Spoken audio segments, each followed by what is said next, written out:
Hello ladies and gentlemen, and welcome back to Space Engineers. My name is Aethertech, and this video is going to be a look at my Termerarious class patrol and escort carrier slash not quite gunboat or gunship or corvette. Basically, the design premise is a easy to design, mass producible, or easy to build, mass producible sort of lightweight patrol ship for escorting convoys, pirate, smuggler, interdiction, and so forth.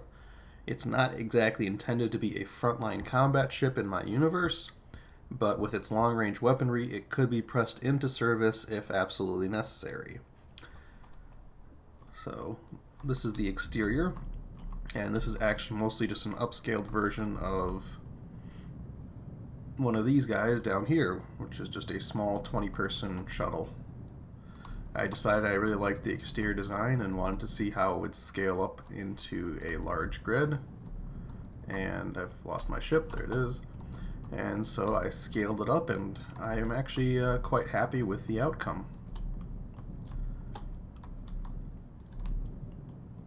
So I made some other minor improvements here and there, some engine cowling additions, replaced the back ramp of the shuttle with two more large thrusters, rearranged some of the ion thrusters, and added the heavier large grid weaponry as well as some custom small grid turrets.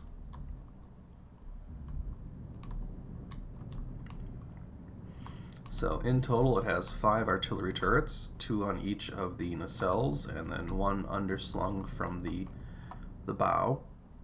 Then it has 11 of these triple railgun turrets.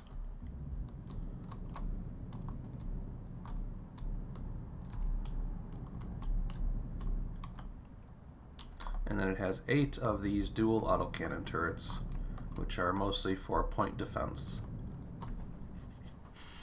The notable feature about this ship is that it has a rather large, for its size, internal hangar capacity. I can fit 8 of my little micro gunfly, interceptor, fighter, whatevers into it, or some combination of other ships that fit through a standard 2x3 hangar door gate system. So we're going to actually buzz up to the front of the ship and start there with the airlock at the very front. I should close all the doors for effect, but there we go. So this is just a basic little airlock. It has some extra lockers in it, and then it's got a heavier blast door protecting the rest of the ship. And then right inside the airlock are the officer cabins running down this hallway. So officer cabins are a single bed, their lockers, and then a full bathroom suite, plus a window to the outside.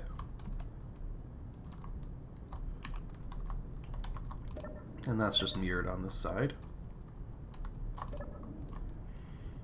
And then another officer cabin, just mirrored basically with a few little tweaks. And I'm using the light panels from Warfare 2 for lighting, and that's mirrored on that side. And then we've got one more set down here.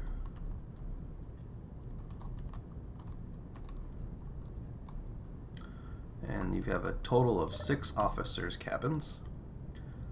And then we're going to come up into the ladder passageway. We're going to drop down first, and this takes us through a little airlock into just some extra storage. Also some of the... I should fix that. I'll do that later. But just some extra storage on both sides. It'd just be a bulk random storage basically. And then through this door, oops, surprise, is broken. But through this door it goes into the mess hall.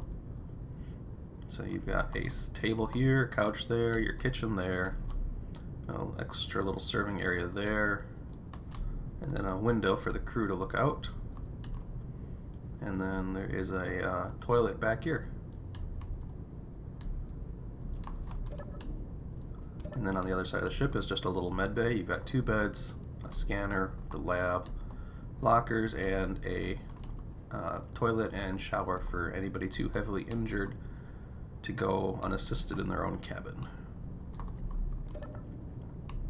Now, I'll go through there in a second, but I'm going to go... Actually, I'll go do this first. So this is the bridge. And we're going to close off the doors back here for now. It's just a very basic bridge. You've got your pilot's console facing forward, 2 supporting consoles, and then a, I guess, holographic display console for tactical situational awareness. So the captain and the XO would probably be standing around there, or if I could somehow fit seats in without utterly destroying the aesthetics, they'd have a seat on either side. And then they'd give commands to the pilot and the tactical guys. Alright, let's go upstairs now.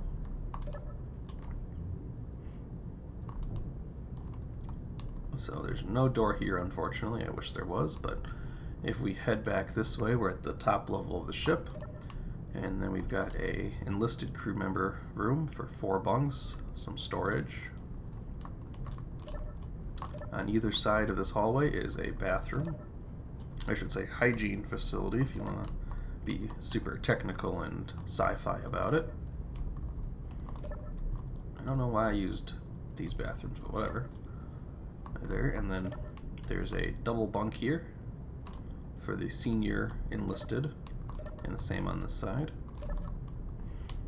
And then just some more storage. And then another 4-person enlisted crew member bunk. I could not, unfortunately, get windows in these because the exterior hull shape would make that look terrible, since we don't really have any sort of armored looking window yet for 2x1 slope areas. And then we come up into more open doors. But this is just a little hangar control area. You got a console on each side, which should probably be repurposed in battles. Okay, let's head out into the hangar now. And also the rest of the ship, because the rest of the ship is just basically open to space. So, this is what I mean by just kind of this cheaply made, thrown together from very basic sort of material ship. We're using a lot of panels to separate off structuring. There's not a lot of space that's actually filled in the aft. It's all open mechanical stuff. It's definitely designed for its long-range weaponry to hopefully incapacitate or drive off the target before the target can get in range and land accurate hits. So there's a couple little reactors scattered about here and there. It has 4 big cargo containers, and then I believe 4. 1 second, is it 4? Nope, it's 6 large hydrogen tanks plus a bunch of small tanks and generators scattered about. The gravity generator is also back here. And if we go up these steps and go down and turn around, this is where the bridge exits out as well into the back.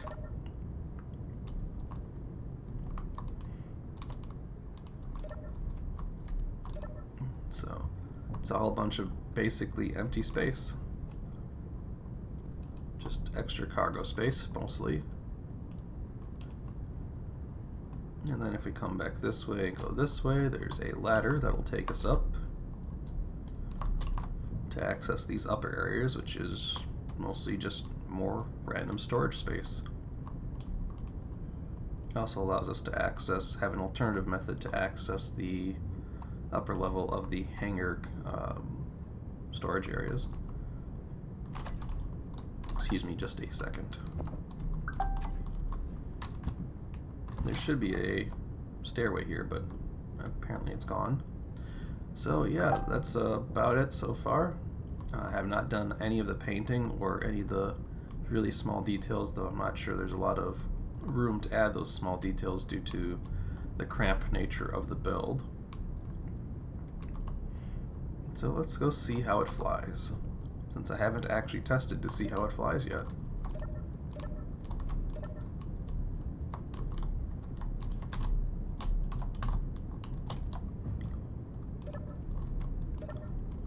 Alright, let's jump on in.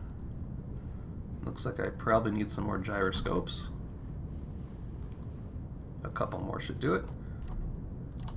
And forward thrust in 3, 2, 1.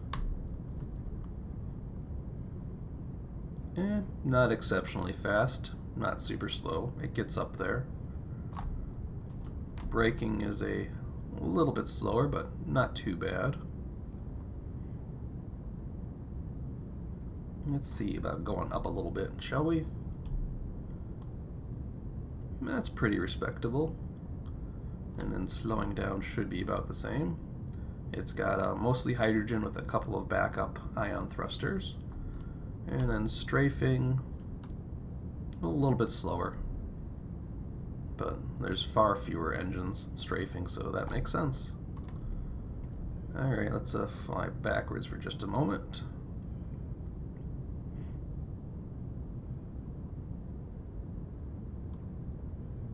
And there we go. Overall, I'm pretty happy with this build. It will, of course, still need the paint job, but I haven't quite decided how I want to paint it yet. I don't know what colors this particular faction is going to use, even though I've already designed like 3 ships for them. They're all gray. But I hope you enjoyed this, and I will see you again next time.